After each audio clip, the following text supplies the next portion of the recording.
Okay, tonight, we're stepping into a city where shadows seemed heavier, and silence carried the weight of dread. Imagine a city gripped by fear, where body parts surfaced from the river, and a killer stalked unseen. This was not just crime, it was terror made flesh, haunting Cleveland in the depths of the 1930s. Welcome to Criminal Mindcast, the podcast where we tell true crime stories, not just with facts, but with silence, with the haunting weight of what was never said. Here, every detail is not only evidence, but an echo of fear, an unanswered question that lingers like a ghost in the room. Tonight, we uncover the Cleveland torso murders, a series of killings so brutal yet so elusive that they remain one of America's darkest unsolved mysteries. A phantom butcher walked free, and the city never truly recovered. Cleveland in the 1930s was a city balancing on the edge of survival. The Great Depression had stripped away stability, and many found themselves living in shanty towns, drifting between factory gates and bread lines.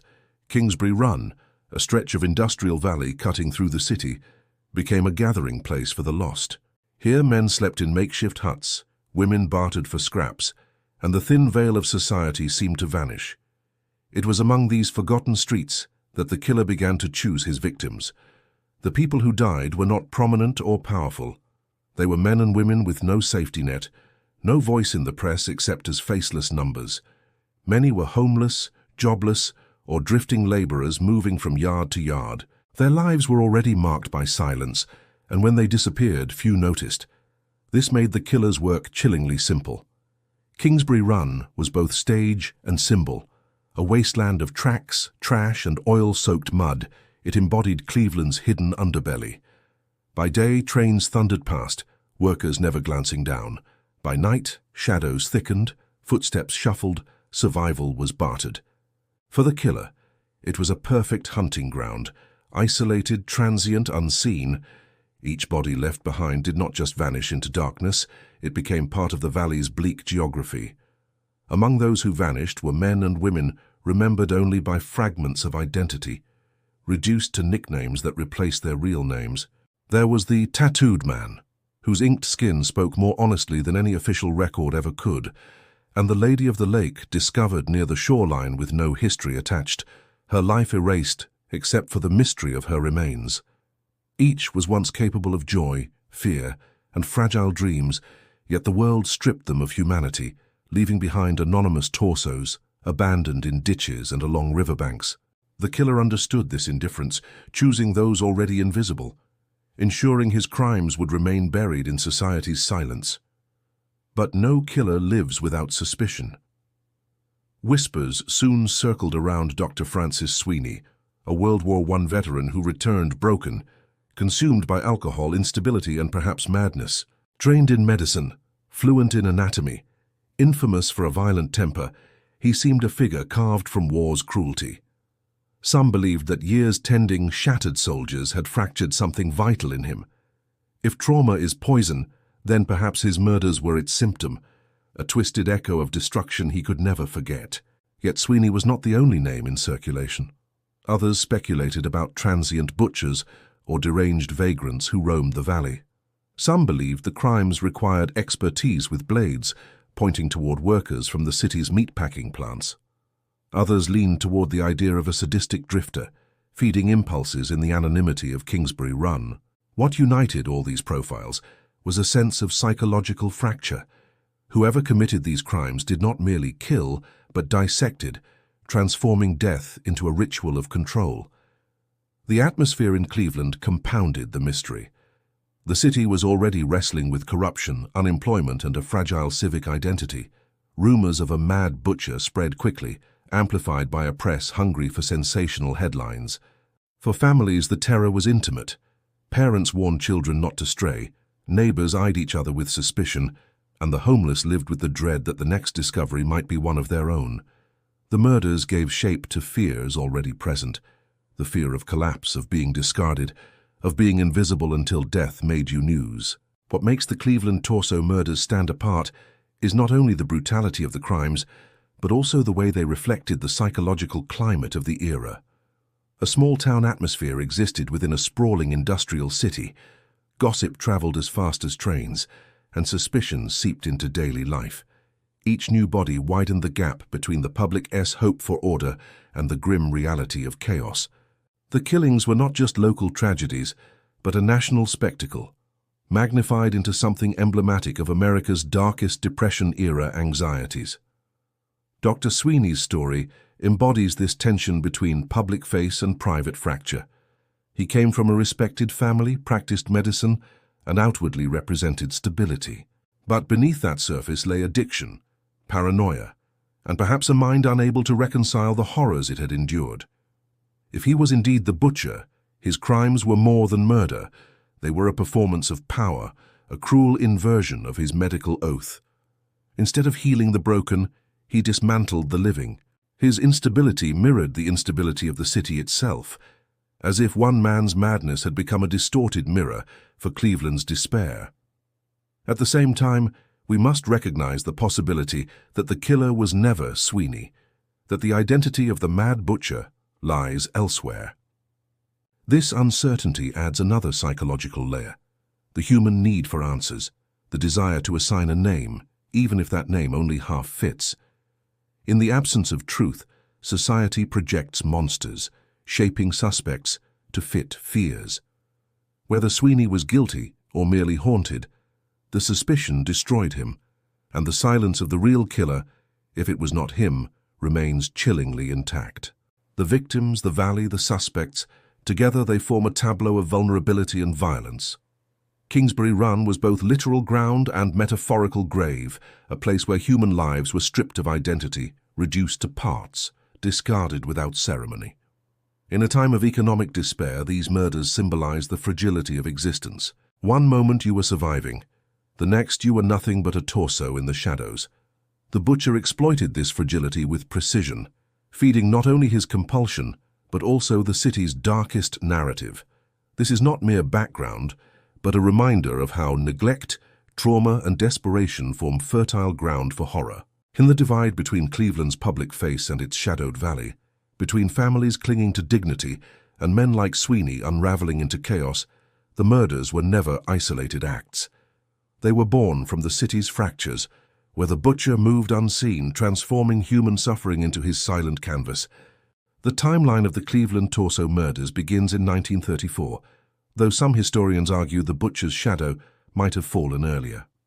That summer, near the banks of Lake Erie, the mutilated remains of a woman were discovered. She became known as the Lady of the Lake.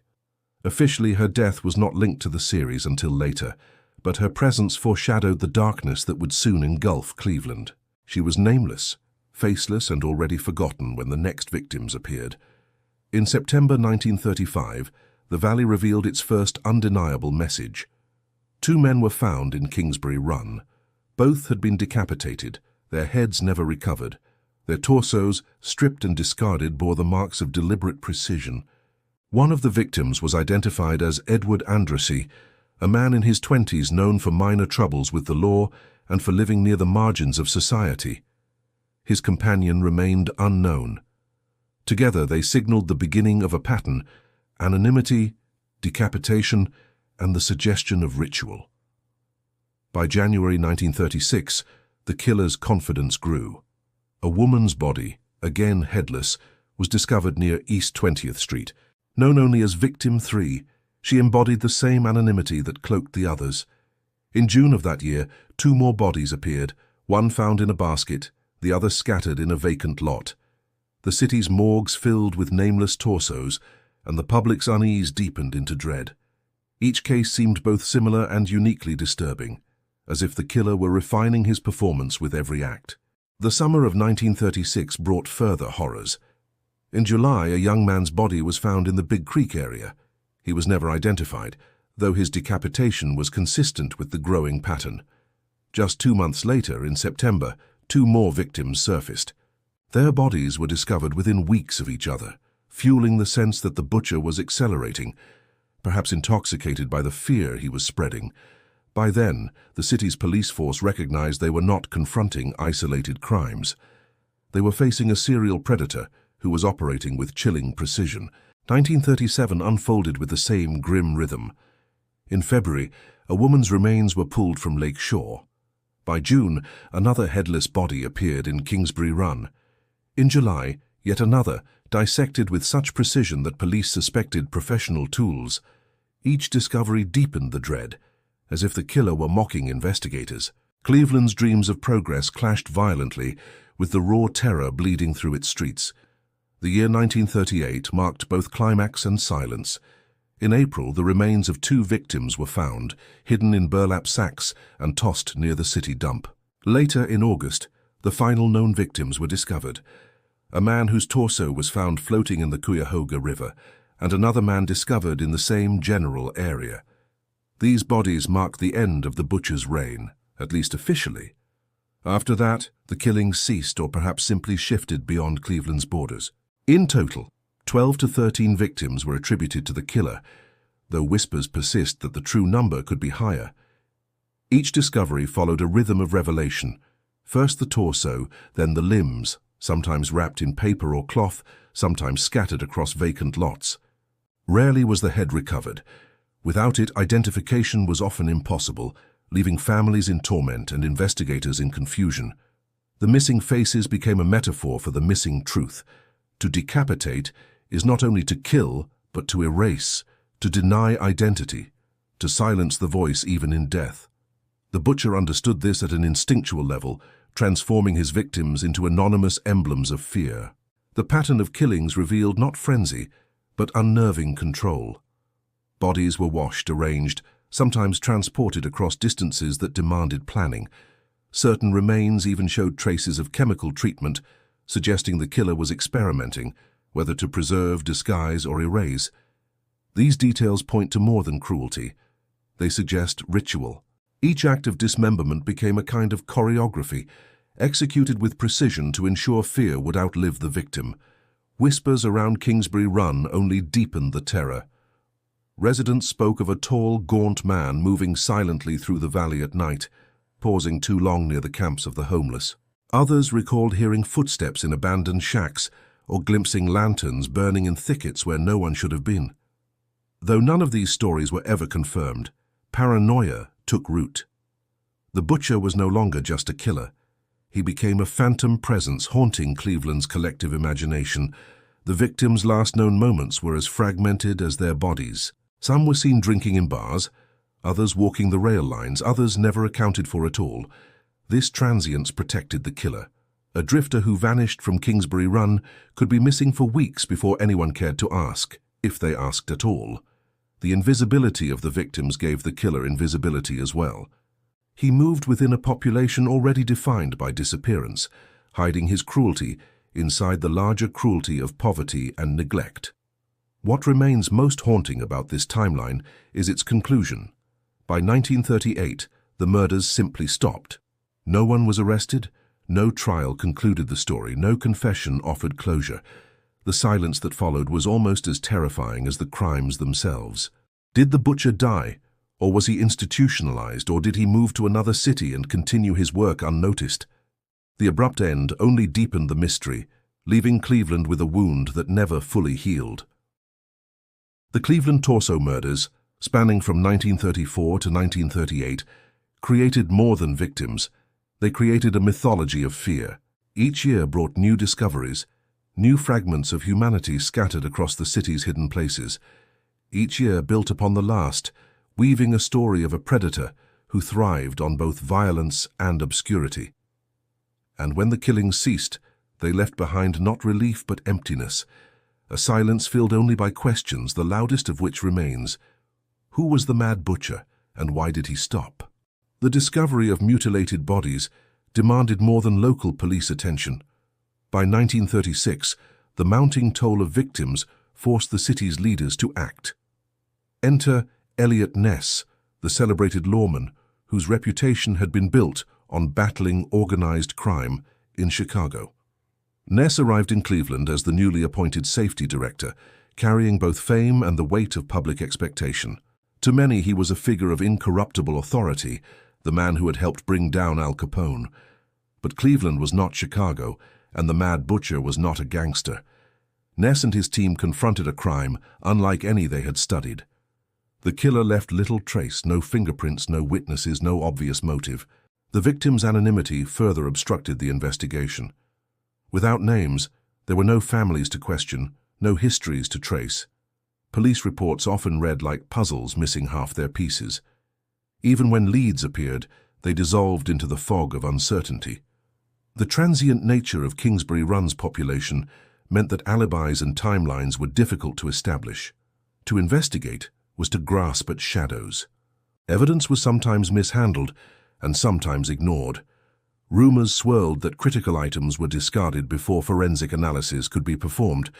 In some cases, bodies were hastily buried once minimal photographs and notes were taken, as if the urgency of clearing morgues outweighed the pursuit of justice. Cleveland's police department was underfunded, overstretched, and at times compromised by corruption. These weaknesses gave the killer freedom to continue. Each misstep by authorities widened the distance between crime and resolution. The pressure intensified as newspapers seized on the story.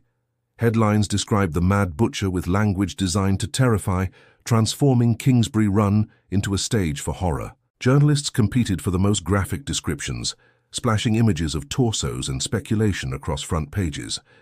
The murders became less a series of investigations and more a public spectacle. Readers consumed the details with morbid fascination, and the butcher became part of Cleveland's identity.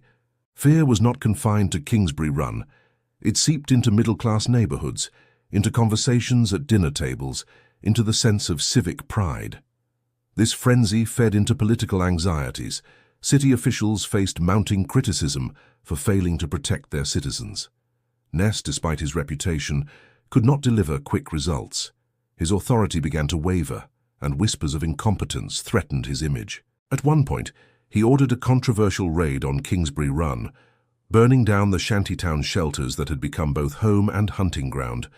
The decision displaced hundreds of homeless men and women, scattering them across the city.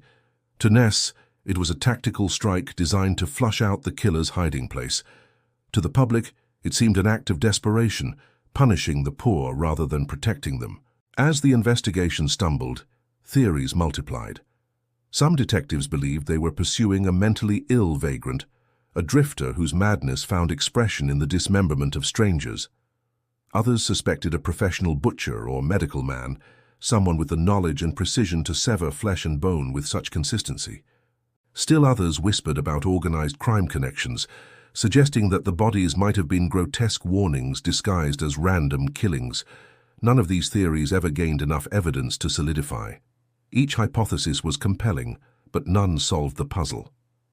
Among the suspects, Dr. Francis Sweeney loomed large. Ness personally oversaw interrogations in which Sweeney was subjected to psychiatric evaluation and even a polygraph test.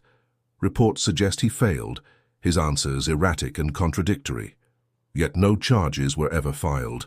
Political connections and lack of physical evidence shielded him. Sweeney eventually committed himself to a Veterans Administration hospital, where he lived out his days in obscurity.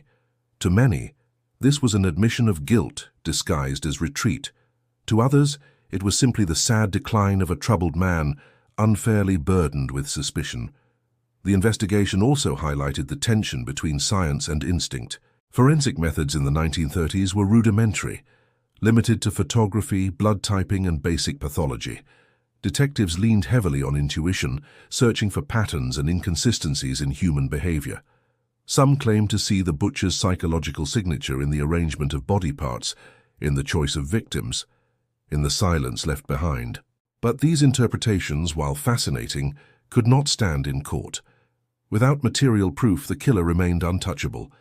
Public reaction unfolded in a grimly predictable arc: first shock, then panic, and finally resignation.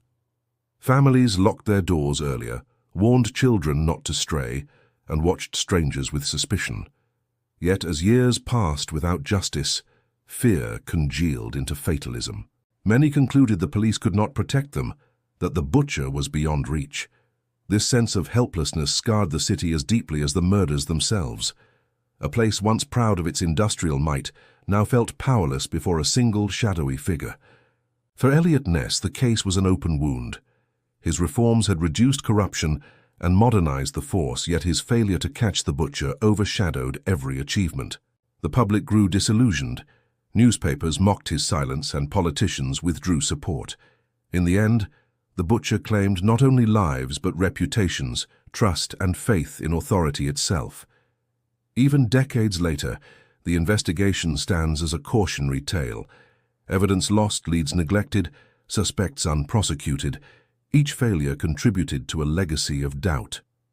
The murders revealed the fragility of institutions in the face of true chaos. They showed how quickly fear can erode rational judgment, how pressure from media and politics can warp priorities. In many ways, the investigation was less a pursuit of justice than a mirror of human limitations. The unanswered question remains: did the police ever come close to the truth, or was the butcher always steps ahead, vanishing into the same shadows from which he emerged? Theories abound, suspects linger in archives, but the silence endures. For the people of Cleveland in the 1930s, that silence was deafening. It spoke of danger uncontained, of wounds left open, of a city learning that not all mysteries end with answers. To step into the mind of the mad butcher is to step into a void where order collapses. His actions were not simple acts of killing, they were performances of dismemberment, each body reduced to fragments, each identity erased through decapitation. From a psychological perspective, this suggests more than homicidal rage. It points toward compulsion, an internal ritual in which the act of severing became as significant as the act of killing itself.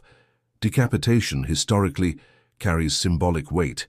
It denies recognition, erases individuality, and transforms the human body into an object. For the butcher, the absence of heads meant an absence of accountability. Without faces, victims became interchangeable, stripped of history and memory. This act reveals a psyche not only obsessed with control, but also terrified of intimacy. By erasing identity, the killer ensured that he never had to face his victims as people. They became vessels for his private theater of destruction. Trauma psychology may offer a key to his behavior. If Francis Sweeney was the killer, his World War I service likely planted the seeds. In field hospitals, soldiers confronted shattered limbs and broken bodies daily. For some, these images became permanent scars, blurring the line between medicine and mutilation, healing and harm. Untreated trauma, worsened by alcoholism, could have twisted memory into repetition. The murders then become echoes of battlefield horrors, reenacted within the silent darkness of Cleveland's valley. Yet even if Sweeney was not the butcher, the psychological profile remains striking. The killer likely possessed both anatomical knowledge and emotional detachment. This combination suggests someone who could navigate between two worlds, the technical world of cutting flesh with skill and the emotional void required to see human beings as objects. Such duality is rare but not impossible. It emerges in individuals where empathy has been eroded, where trauma or pathology has created a fracture in moral reasoning. Psychologists might describe this as a dissociative state. The killer could have compartmentalized his identity, living an ordinary existence by day while indulging his compulsion by night. Dissociation allows an individual to act without integrating those actions into their conscious self-concept. In this way, the butcher might not have thought of himself as a murderer in the ordinary sense. He was perhaps an actor in a script that he could not stop performing, even as it destroyed him. From a philosophical perspective, the murders confront us with questions about the nature of evil. The Stoics believed that human beings falter when reason is overtaken by destructive passions. The butcher embodies this inversion, rational skill applied in service of irrational obsession. Christianity might interpret the killings as a surrender to darkness, a rejection of the divine image in humanity. Buddhism could frame the butcher's compulsion as craving gone mad, an attachment to control and annihilation that produced endless suffering. Confucian thought would see it as the collapse of societal harmony, where one man's disorder rippled outward into the community, disrupting trust and stability. Modern forensic science holds tools the 1930s never imagined. Some evidence from the torso murders may still rest in archives, waiting. DNA analysis, even from degraded samples, could restore names to long-forgotten victims. Genetic testing might confirm or exclude suspects, perhaps offering clarity where investigators once faced only shadows. If the butcher left microscopic traces, modern laboratories could expose them, pulling fragments of truth from silence. Yet another question lingers.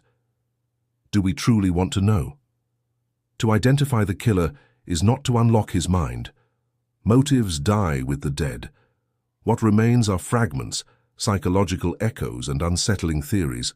Technology may resolve mysteries of identity, but it cannot deliver certainty of meaning. In the end, silence itself may be the most faithful reflection of what the butcher left behind. For Cleveland, the aftermath of the murders extended far beyond the final body. The city carried the weight of unsolved horror, an open wound in its civic memory. People who lived through those years described the atmosphere as suffocating, as if fear had seeped into the bricks of the buildings. The killings became part of the city's mythology, a cautionary tale whispered to children, a reminder of how fragile order can be. Even after decades, the name torso murders evokes unease. In analyzing such crimes, we must also recognize the victims not only as symbols but as individuals. The butcher's legacy is not his cunning, but the silence of those who never had the chance to speak again. Restoring their identities even now is a form of resistance to the erasure he imposed. Each name reclaimed is a small victory against the psychology of dehumanization. The true aftermath, then, lies not only in theories about the killer, but in remembering those he sought to erase. The Cleveland torso murders remain unsolved, and perhaps that is fitting. The lack of resolution mirrors the lack of closure in trauma itself. Victims' families never received justice, the city never received certainty, and the killer never faced accountability. This void is unsettling, but it reflects a deeper truth about human violence. Not all questions have answers, not all mysteries resolve, not all shadows lift. The silence that followed 1938 was not peace, but absence. Whether the butcher died, was institutionalized, or simply moved on, his departure left Cleveland with an unfinished story, and unfinished stories often linger longer than those that end. The valley of Kingsbury Run is quieter now, its shanty towns gone, its shadows dispersed. Yet in the collective memory the butcher remains, a spectre reminding us of both the fragility of human life and the limits of human understanding. In the end, psychological insight does not close the case. It only deepens it, showing us the intersections of trauma, compulsion, and philosophy. We are left not with resolution but with reflection, that evil often wears no mask, that silence can be louder than confession, and that sometimes the truest question is not, who was the killer, but what does his shadow tell us about ourselves? If fear is a mirror, then the mad butcher showed Cleveland its darkest reflection. The murders revealed not only the fragility of life, but also the vulnerability of a society that chooses not to see its most forgotten members. The homeless, the poor, the nameless. These were the people who became both invisible and indispensable to the killer's method. Their silence was not voluntary. It was imposed by indifference. The lesson is unsettling yet clear. When we allow people to disappear from our sight in life, they may vanish even more completely in death. The butcher exploited this blindness, and in doing so, he left Cleveland not just with unsolved crimes, but with an enduring wound in its history. As we reflect on this haunting case, I invite you to like, share the video, and subscribe to Criminal Mindcast. Your support ensures that these stories of silence and shadow continue to be told. Some crimes leave no screams, only questions, and some silences echo louder than any confession. Thank you for listening to Criminal Mindcast. References 1. Badal, J. 2001. In the Wake of the Butcher, Cleveland's Torso Murders. Kent State University Press. Point 2. Pinkerton, J. 2015.